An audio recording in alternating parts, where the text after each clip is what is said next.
안녕하세요. 오늘은 대한민국 600만 명의 질병, 당뇨에 대해서 흥미로운 연구를 소개해드리고요. 제 개인적인 경험을 통해서도 어떻게 당뇨인들이 3개월 만에요, 당뇨약을 끊고 또 유지할 수 있을지 방법을 제가 알려드리겠습니다.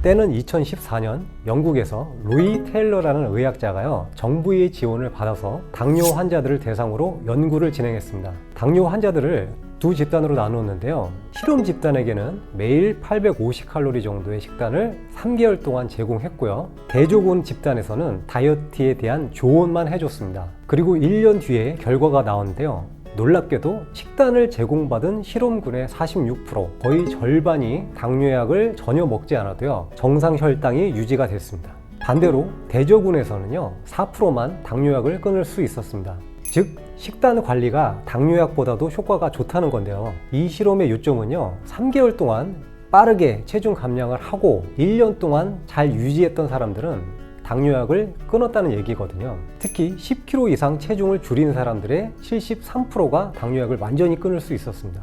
그러면 도대체 왜 체중을 줄였더니 당뇨가 멈췄느냐? 여기서 제가 당뇨의 원리를 설명해 드리겠습니다. 우리가 우리 몸에 필요한 거 이상을 먹는 것을 과식이라고 할 수 있는데요. 그러면 과식을 하게 되면 쓰고 남은 에너지는 저장을 해야 되잖아요. 그게 지방이에요. 그런데 지방이 어디 저장이 되냐면 내장 지방도 있고 피하 지방도 있지만 간에도 저장이 된다는 말이에요. 그래서 과식을 오래 하면 실제로 지방간이 생깁니다. 그래서 지방간이 되면 문제가 뭐냐? 간이 인슐린에 저항을 하거든요. 즉 간이 인슐린의 명령을 안 듣는다, 이런 뜻이죠. 그런데 간이 또 어떤 역할을 하냐면 우리가 공복 시에 일정하게 혈당을 유지하기 위해서 포도당을 만들어줍니다. 여기서 간이 포도당을 지나치게 많이 만들면 혈당이 올라가겠죠. 이게 바로 당뇨거든요. 또 다른 문제가 지방간이 되면요, 간에서 지방이 넘쳐나니까 지방을 더 많이 혈중으로 토해냅니다. 이때 콜레스테롤 형태로 토해내게 되는데 이것이 당연히 고지혈증으로도 연결이 되고 또 이 콜레스테롤이 췌장으로 가면 췌장의 인슐린 분비 기능이 떨어지는데 이렇게 되면 식사 후에 췌장에서 인슐린 분비는 줄어들고 간은 인슐린의 말을 안 듣고 이렇게 이중으로 나빠지게 됩니다. 그러면 거꾸로 생각해 보면 그럼 이제부터 소식을 하면 어떻게 될까요? 소식을 하게 되면 에너지가 부족하니까 저금통에서 에너지를 꺼내와야 되잖아요. 저금된 에너지가 바로 지방이라는 거죠. 그러면 소식을 해서 에너지로 지방을 꺼내다 쓰면 간에 쌓여있던 지방도 사라지냐? 네, 실제로 사라집니다. 그림을 같이 보실까요? 좌측 그림은 간이 검게 보이는데 지방이 많이 쌓여있는 상태를 나타냅니다. 우측을 보실까요? 체중 감량 후 지방이 3%만 남은 간입니다. 매우 하얗죠. 지방간이 사라진 것입니다.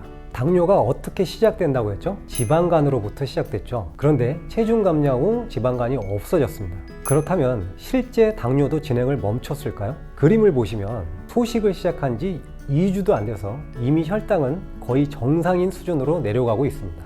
우리는 지금까지요, 당뇨에 대해서 당뇨약은 당연히 먹는 것이고 음식에 관해서 이거를 먹어라, 저거를 먹지 마라, 식사 후에는 운동을 해라, 이런 식으로 흔히 조언을 들어왔습니다. 물론 모두 맞는 말입니다만 궁극적으로 당뇨의 뿌리라고 할 수 있는 간의 지방을 걷어내지 않는 이상 그 위에서 당뇨는 계속 줄기를 뻗어나갈 수밖에 없습니다.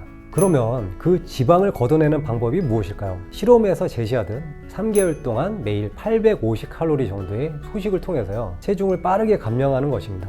이 실험에서는요, 유동식을 환자들에게 제공을 했기 때문에 우리가 그 실험에 유동식을 제공받을 수는 없잖아요. 그러면 어떻게 식단을 스스로 짤지 여기서 저희 경험을 알려드리겠습니다. 제가 몸무게가 한때 73kg까지 갔었는데요. 이때 배둘레가 거의 100cm였고요. 혈당도 당뇨 전 단계까지는 갔고 콜레스테롤도 좀 높아져 있고 이런 총체적 상태를 대사증후군이라고 합니다. 그러니까 조금만 더 넘어가면 당뇨라는 거죠. 그래서 약간 충격을 먹고 다이어트 공부를 좀 한 뒤에 작년 5월부터 본격적으로 3개월 동안 850칼로리 정도의 소식을 합니다. 그리고 13kg 감량을 실제로 했습니다. 배 둘레도 거의 17cm가 줄었고요. 지금은 다이어트 시작하고 10개월 정도 됐잖아요. 지금도 체중이 61kg예요. 일반적으로 다이어트에 대해서 널리 알려진 오해가 있는데요. 빠르게 감량을 하면 요요가 더 쉽게 온다고 생각들을 하시잖아요. 그런데 이게 사실이 아닙니다. 이것에 대해 흥미로운 연구가 있는데요. 한 집단은요, 3개월 만에 빠르게 체중을 15% 감량을 했고요. 대조군은 9개월 동안에 걸쳐서 천천히 15%의 체중을 감량했습니다. 그 결과는요, 체중이 돌아오는 속도가 엇비슷했다. 오히려 빠르게 감량한 사람들이 좀 더 천천히 체중이 돌아오더라. 그러니까 요요가 오히려 덜 온 거죠. 그래서 다이어트는 의지가 있을 때 그냥 빨리 빼는 게 더 낫습니다. 지지부진하면 더 지칩니다. 그래서 결과적으로 제가 체중을 빼고 혈액 검사를 해보니까 혈당 정상, 콜레스테롤 정상, 간 수치 정상, 그리고 제가 모낭염이 심했었는데 생각지도 않게 모낭염이 사라지더라고요. 그러니까 이게 뭐냐, 내 몸이 만성 염증 상태였다. 그리고 체중을 빼보니 염증도 없어지더라는 거거든요. 그러면 저는 식단을 어떻게 짰느냐? 먹는 양만 일방적으로 줄이면 나는 햄버거로 하루 850칼로리 먹을래요. 이게 가능할까요? 거의 힘듭니다. 건강하지도 않을 뿐더러 사람은요, 가공식품을 먹으면 본능적으로 음식을 더 먹고 싶어져요. 그래서 적게 드시려면 음식을 가려 드셔야 됩니다. 이때 제가 하버드에서 나온 연구 결과를 참고했습니다. 하버드에서 많은 사람들의 식단을 추적했는데 요거트, 통곡물, 견과류, 채소는요, 먹는 횟수가 많을수록 체중이 감소를 했고요. 정제 탄수화물, 가당음료, 과일 주스, 가공육이나 붉은 고기는 먹는 횟수가 많을수록 체중이 증가했습니다. 이 원리를 그대로 적용해서요, 저는 아침에 그릭 요거트에 오트밀, 점심에는 오이, 당근, 두부, 오후 4시쯤에는 좀 출출하니까 간식으로 통곡빵 한 조각이랑 견과류 한 움큼, 저녁에는 연어나 고등어 등 생선 한 토막, 끼니당 200칼로리 정도를 염두에 뒀고요. 저는 식사 고민하는 게 싫어서 거의 이렇게 3개월 먹었거든요. 그리고 매일 체중을 쟀어요. 정말 쭉쭉 빠집니다. 공복감은 없냐? 예, 있죠. 그런데 4끼로 나눠서 먹으니까 생각보다는 괜찮았어요. 그리고 또 체감이 되잖아요. 그러니까 재미가 붙어서 열심히 하게 되더라고요. 심지어 체중이 59kg까지 갔거든요. 주변에서 그만 좀 하라고 뜯어말려서 제가 멈췄습니다. 여러분들도 당뇨에 대해서 경각심이 생기신다면 시도해 보시길 추천드립니다. 그리고 제가 중년이잖아요. 중년이신 분들도 충분히 다이어트 하실 수 있거든요. 두려워하지 마십시오. 우리나라의 기대 수명이 점점 늘어서요, 남자는 86세, 여자는 90세를 돌파했습니다.